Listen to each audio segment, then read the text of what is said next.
Hi, I'm John Moscow. And I'm Amy Halpern-Laff. Welcome to Ethical Schools. Today we're speaking with Albert Fox Cahn, founder and executive director of the Surveillance Technology Oversight Project, or S.T.O.P, and Sarah Roth, an AmeriCorps fellow at S.T.O.P. We'll discuss surveillance technology in schools. Welcome, Albert and Sarah. Thank you so much for having us. Thank you. Albert, who is surveilling K through 12 students and for what purposes? The short version is we don't really know. We see a broad spectrum of companies that are selling increasingly invasive forms of mass surveillance to, educators all across the country. But the problem is that we don't know what exactly they're buying, who's buying it, how it's being used, or what the impact is. All we know for sure is there's a lot of junk science being sold and a lot of potential to harm. What are some examples?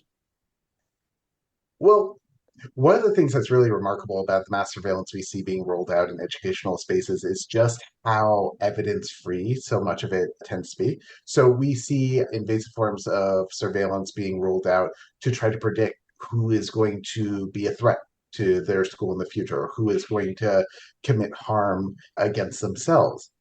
And these would be incredibly important things to know, except the technology just doesn't really work because we don't yet have some magical crystal ball that can predict these sorts of things in the future.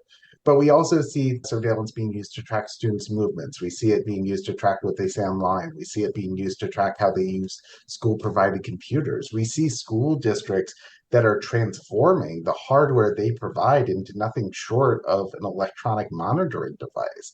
And to me, it's as a civil rights lawyer, it's truly alarming that we've allowed the transition to remote learning, the transition to computer-based learning to become a foothold for schools to really monitor so much of their students' lives.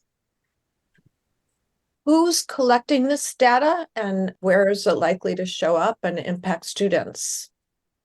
So we can go through some of the specifics. And Sarah, Sarah, are there any specific companies you'd like to start off by talking about? Because there's no shortage of examples in this area.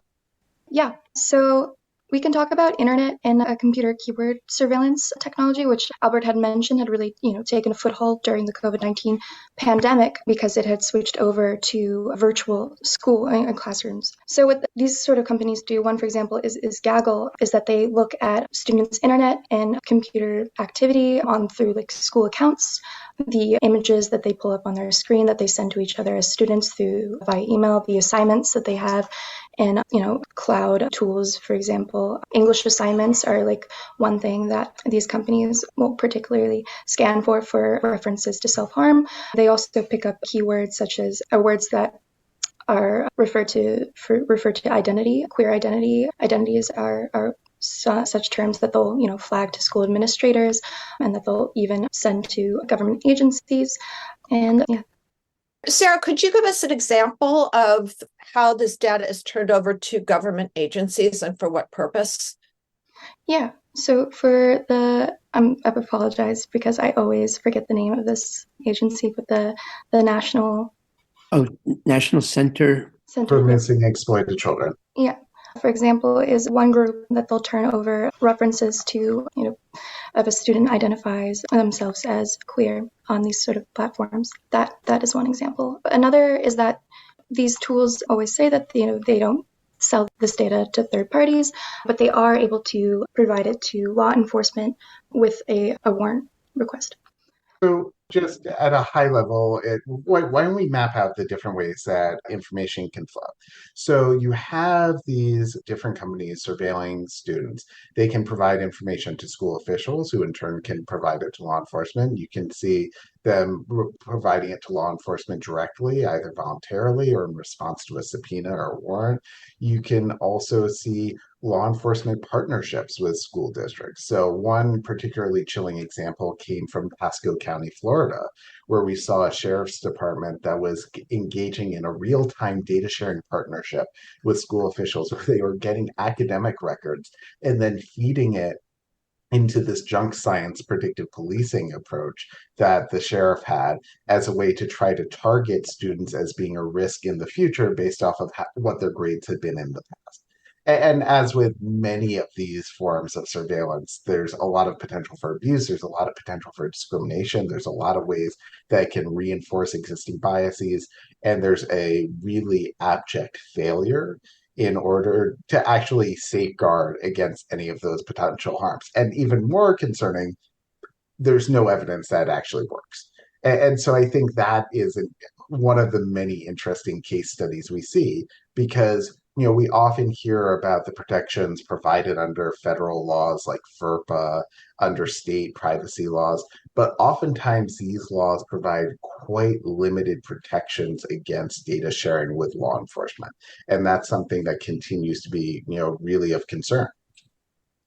So the example that you gave, Sarah, of a student, for example, self-identifying as queer, and I'm just thinking about if the students in Florida, where they've just created these laws or rules forbidding counselors and teachers in schools from offering any kind of support to LGBTQ students, the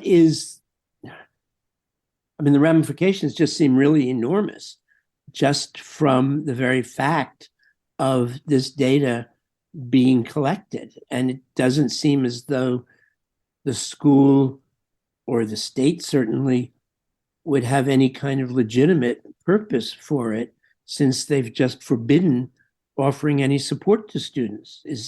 Am I missing anything? Absolutely. I mean, especially because, this is all under surveillance and it's compliant with local and state law enforcement for LGBTQ plus students. And in states like Florida, I can only imagine the mental health ramifications of tools like this.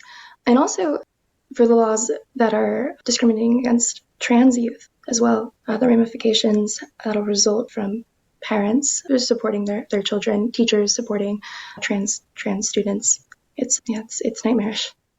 I think it's actually worse than that because, some of the bills we've seen in Florida and other jurisdictions actually create an affirmative obligation for the school district to notify a parent, for example, if a student uses a different pronoun in the classroom or in the school building. And if that is interpreted to extend to online learning spaces, that could be interpreted by some schools as creating a legal requirement to surveil students to actually ensure that when they're using school-provided devices, that they're not self-identifying as trans, because in that circumstance, they would have to notify parents. So it really becomes we use the term Orwellian, we use these terms because we don't really have a way of encapsulating just how bleak it is, but it truly is a level of invasiveness that is hard to imagine. And aside from keywords, how do they determine these risk factors?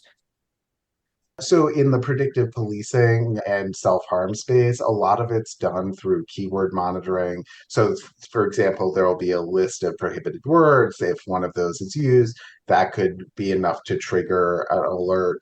But you also see increasingly sophisticated uses of natural language processing that claim to be able to analyze if someone is at risk. So Khan Academy is, one of the leading online instruction platforms in the country. In a matter of years, it's gone from being a YouTube channel to being deployed for hundreds of thousands of kids all across the country. And they, as part of an affiliated private school in Palo Alto, actually rolled out a AI chatbot recently as a way to give personalized tutoring to students. But as part of that, they were saying that they were training the chatbot to detect self-harm.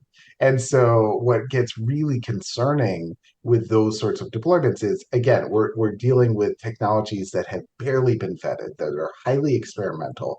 You're trying to train them to make these life-altering decisions of who to flag and who not to flag. And then as part of that, you're incorporating all the biases of AI. And so, for example, with the chatbot example, with the natural language processing example, there's a lot of concerns about how the sort of biases we've seen with other forms of AI, particularly biases against neurodivergent students, would lead to a lot of students being falsely accused of posing a threat to themselves or others simply because their minds don't map on to the training data set. And if we've seen one pattern from the way AI is trained, it's trained for a very ableist cohort. And when it encounters people who don't fit that mold, suddenly it treats difference as a danger. So there's been a lot of concern, obviously, about the role and the presence of school resource officers. How does this technology fit in with any of that concern? Well, surveillance is a force multiplier for those in power. It's particularly a force multiplier for the police. And you can easily see the ways that this sort of technology can lead to more adverse encounters with school resource officers, which can lead to more arrests. And so it really is a surveillance to prison pipeline where students can be targeted because of this technology and then see this rapid escalation. So many of us have seen the horrifying images of low level confrontations with students and school resource officers that turn violent. And it's very easy to see how being flagged by one of these surveillance systems can lead someone into that sort of altercation. And are they sometimes using surveillance systems as an alternative to school resource officers? I suppose that gaggle in the Minneapolis school district, I wouldn't say that it was an alternative to school resource officers just because it was deployed during COVID when there wasn't a campus, so school resource officers naturally weren't there. But the contract that they had with school resource officers, I believe, also ended that year. So I suppose that in a way, in this very particular sort of invasive way that it's looking at student mental health, I wouldn't say it's like fully replacing the role of the school resource officer rather than, enhancing it and targeting in this one particular issue. But I think that with a lot of other technology, like AI training models that are meant to spot, like, for example, technology that is used to spot, it's trained to spot the likelihood of the school shooter or a school shooting that's used, not in classrooms or not like on social media, although school resource officers do use social media monitoring as a resource. But computer visioning models that, will look like in the hallways and in classrooms and doors propped open that school resource officers do respond to. A lot of that AI is also biased, especially against disabled and neurodivergent students who may need to walk around in an empty hallway that isn't usually populated just to get away from overstimulating situations. And then a school resource officer is called to respond to that sort of situation because of this hypermonitoring. Are parents aware that their students are being watched? Lawyers love to say it depends, but that's always the case when it comes to these policies because we know there's so many thousands of different local school boards that just get to control a lot of these decisions over what technologies are used and what policies apply when they're deployed. And so we see some school districts that are relatively transparent about the terrible technology that they're putting in the school buildings. But there are cases where this technology is used in secret for years without any disclosure to parents. That's been the case. That was the case in Pasco County, but that's been the case in countless other school districts with smaller scale surveillance programs as well. And here today, I'm just worried that this is about to get a lot worse because we see a lot of federal money potentially flowing into the space to accelerate the acquisition of novel technologies to track students. And we see a lot more products being sold to school districts, and we see no requirements in the vast majority of jurisdictions to actually reveal what's being done.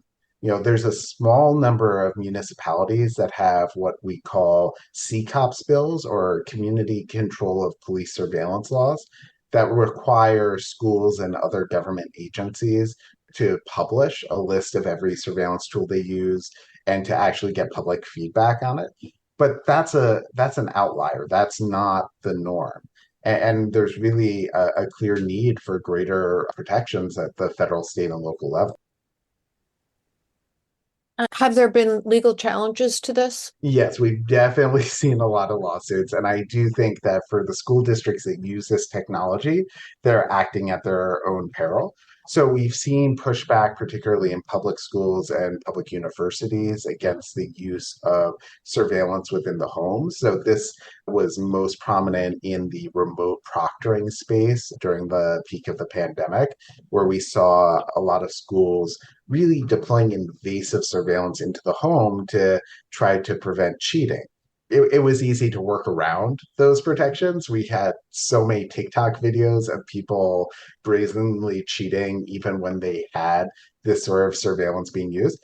But there's some practices, such as scanning your room for the proctor to show that there's no one else there, that have been struck down by the courts. There was one case in Ohio where they found that this was a violation of the Fourth Amendment, which protects against unreasonable searches and seizures, for a public university to require that sort of video surveillance of someone's home.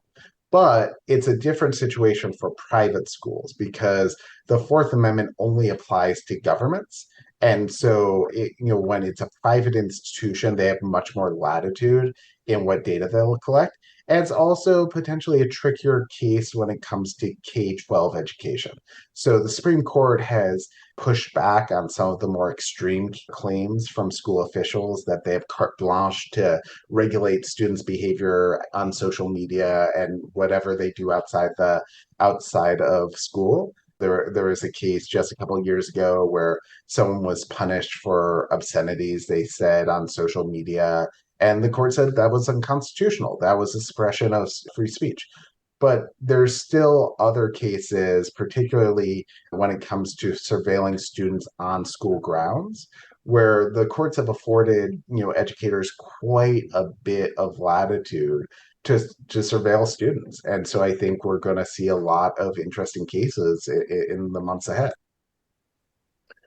I'm curious whether Freedom of Information Act requests are something or a tool people can use, or whether because of issues of confidentiality, it would be difficult to actually be able to get any data by filing them. What's your experience been? It comes back to that favorite expression, it depends. So FOIL, Freedom of Information Law, as we call it in New York State, or Freedom of Information Act, FOIA as it's known federally, every state has one of these, but they vary tremendously in the sort of access that they give people to public records.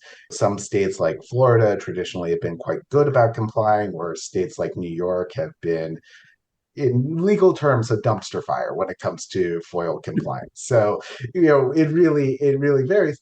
But at least in theory, in almost every jurisdiction, FOIL should be a tool by which to get some of the information about what's being purchased and what's being done. There are broad carve-outs for law enforcement practices, but those shouldn't be a categorical bar to knowing that you're wasting thousands of dollars in a school district on some new invasive form of technology.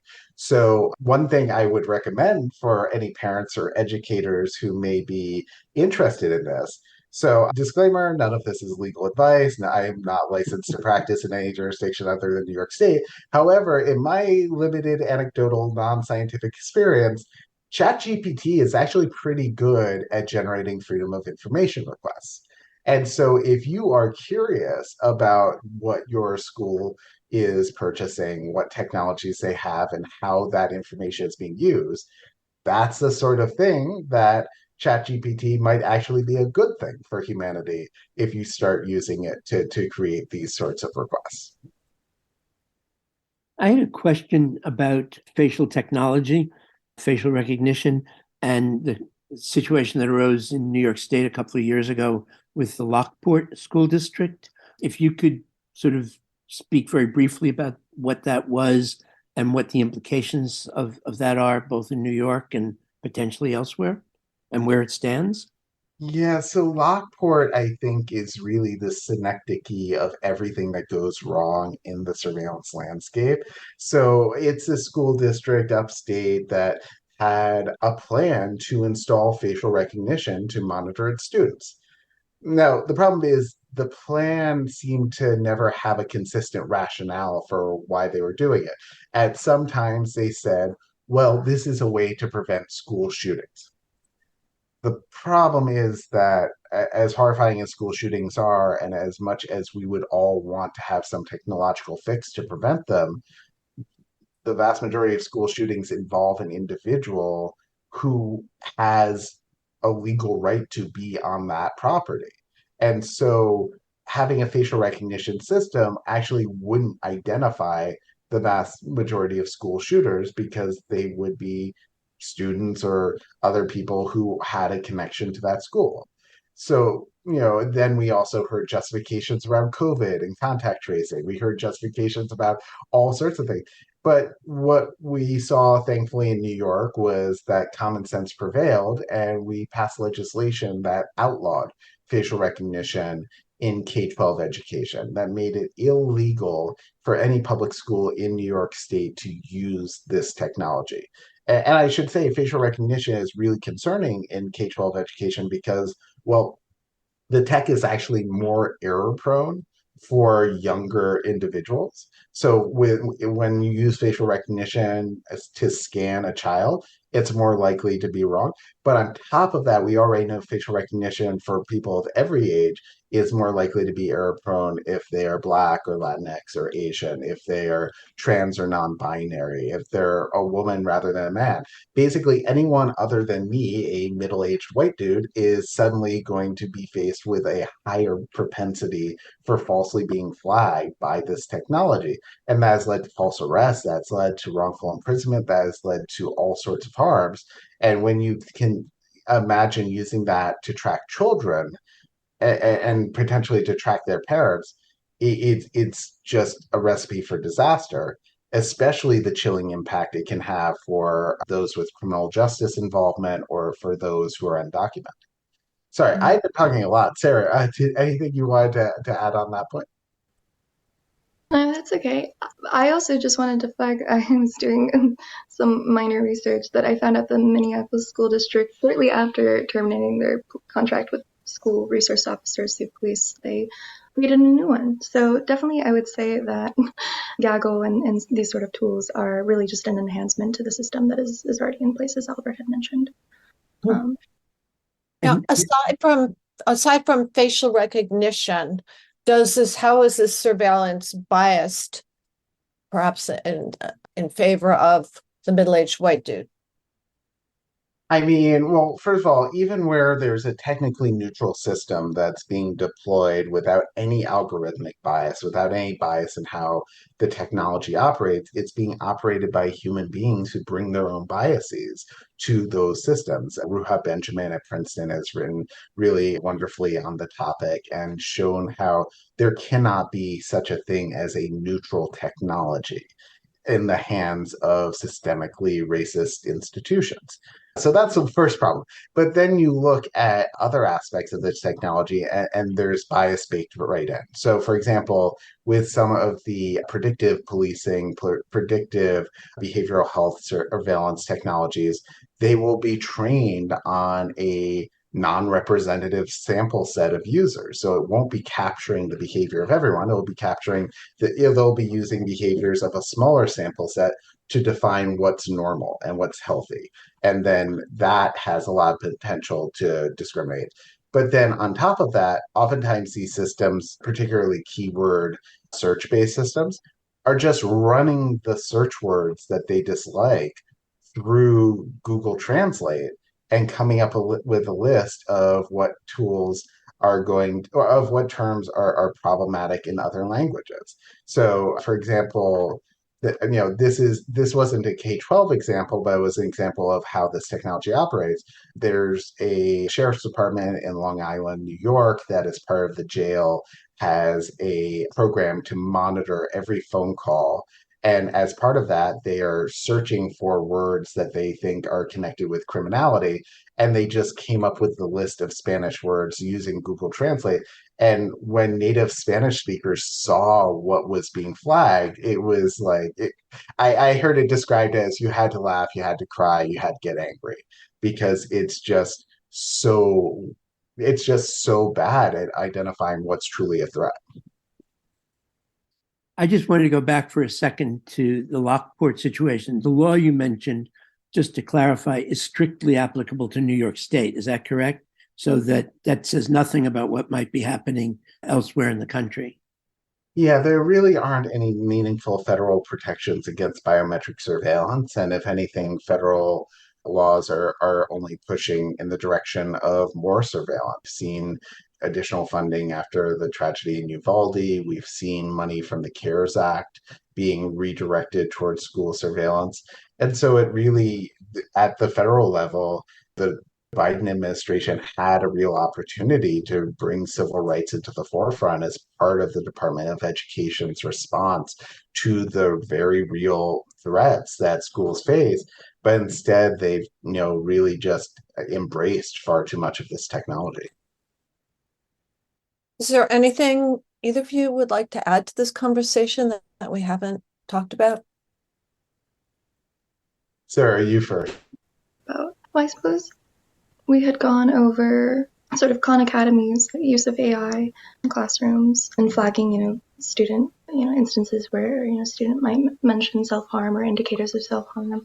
And I just thought that was a very important thing to mention because, this sort of technology is newer to classrooms, but there's a lot of attention and hype around it, especially this sort of technology that's incorporating, as Donna mentioned, facial recognition and other sorts of biometric computing into the technology. And while there isn't widespread adoption of it yet, but this, I believe, is something that is going to be, taken with everything that we had talked about today, technology biases, adoption of this technology into classrooms where it can flag students who are perhaps frustrated with the lesson or are just expressing in their normal way, and the technology picks it up as being inattentive or lacking motivation. These are all things that really have a great impact on equity in classrooms. So that's important, I think, to keep in mind as well. And I would add that we've talked a lot about this sort of surveillance that's looking for acts of violence and really extreme events, but there's a lot of forms of surveillance that is far less extreme, but getting baked into technology platforms.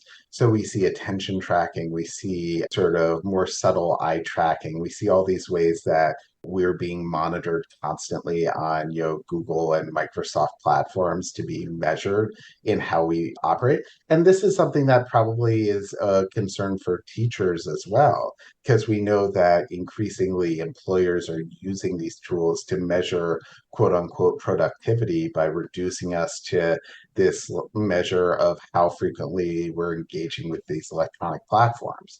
It's almost gotten to the point where it's like that old image of Homer Simpson getting the bobblehead that goes up and down, hit a key on the keyboard just so they think he's at work. And that's truly what we're incentivizing with a lot of these monitoring tools. And so I am worried that we'll see more schools using this as a way to measure, well, how much homework are you doing? How engaged are you? How much are you doing on the group project? How much time are you spending as a teacher preparing your curriculum? There's so many different ways this sort of automated assessment technology could creep into the K-12 educational environment. I think it would just be a really, really, really big mistake. Thank you, Albert Fox Cahn and Sarah Roth of Surveillance Technology Oversight Project. Well, thank you so much for having us. Thank you. And thank you, listeners. Check out our new video series, What Would You Do? A collaboration with edethics, justiceandschools.org. Go to our website, ethicalschools.org, and click video. The goal of the series is not to provide right answers, but to illustrate a variety of ethical viewpoints. If you found this podcast worthwhile, please share it with a friend or colleague. Subscribe wherever you get your podcasts and give us a rating or review, because this helps others to find the show. Check out our website for more episodes and articles, and to subscribe to our monthly emails. We post annotated transcripts of our interviews to make them easy to use in workshops or classes. We can work with consultants to offer customized SEL programs with a focus on ethics for schools and youth programs in the New York City and San Francisco areas. Contact us at hosts@ethicalschools.org. We're on Facebook, Instagram, and Twitter at Ethical Schools. Our editor and social media manager is Amanda Denchi. Until next week.